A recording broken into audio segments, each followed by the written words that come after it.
നമസ്കാരം. ഇൻഫോടെക്കിലേക്ക് സ്വാഗതം. വഖഫ് ഭേദഗതി നിയമത്തിന് സുപ്രീം കോടതി ഭാഗിക സ്റ്റേ ഏർപ്പെടുത്തി. 5 വർഷമെങ്കിലും വിശ്വാസിയായിരിക്കണം എന്നതിനാണ് പ്രധാനമായും stay. Chief justice B R Gavai, ജസ്റ്റിസുമാരായ വിനോദ് ചന്ദ്രൻ, അതുൽ എസ് ചന്ദ്രചൂഡ് എന്നിവരടങ്ങുന്ന ബെഞ്ചാണ് വിധി പറഞ്ഞത്. കഴിഞ്ഞ മെയ് 22-നാണ് നിയമത്തിന്റെ ഭരണഘടനാ സാധ്യത ചോദ്യം ചെയ്തുള്ള ഹർജികളിൽ സുപ്രീം കോടതി വിധി പറയാൻ മാറ്റിയത്. നിയമം ഭരണഘടനാ ലംഘനമാണ് എന്നായിരുന്നു ഹർജിക്കാരുടെ വാദം. അന്തിമ ഉത്തരവ് വരുന്നവരെ വഖഫ് സ്വത്തുക്കളുടെ സ്വഭാവം മാറ്റരുതെന്നും അത് തൽസ്ഥിതി തുടരണമെന്നും കോടതി വ്യക്തമാക്കി. വഖഫ് ബോർഡ് ചീഫ് എക്സിക്യൂട്ടീവിൽ കഴിവതും മുസ്ലിം ആയിരിക്കണം.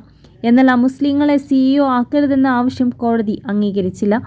നിയമത്തിലെ ചട്ടങ്ങൾ രൂപീകരിക്കുന്നതുവരെയാണ് സ്റ്റേ എന്നും കോടതി വ്യക്തമാക്കി.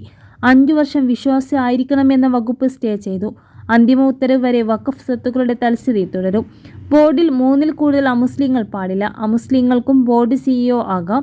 വഖഫ് സ്വത്തിന്മേലുള്ള കളക്ടറുടെ അധികാരം നീക്കി എന്നിവയാണ് വിധിയിലെ കാതലായ കാര്യങ്ങൾ. അന്തിമ തീരുമാനമെടുക്കുന്നതുവരെ വഖഫ് കൗൺസിലിലേക്കും ബോർഡുകളിലേക്കും പുതിയ നിയമനം സുപ്രീം കോടതി നേരത്തെ തടഞ്ഞിരുന്നു. ബോർഡുകളിലേക്കും കൗൺസിലിലേക്കും അമുസ്ലിങ്ങളെ ഉൾപ്പെടുത്തണമെന്ന നിയമം കഴിഞ്ഞ ചീഫ് ജസ്റ്റിസ് സഞ്ജീവ് ഖന്ന തടഞ്ഞിരുന്നു. പക്ഷേ ഈ ഉത്തരവ് ഹർജി വീണ്ടും പരിഗണിക്കുന്നതുവരെയായിരുന്നു.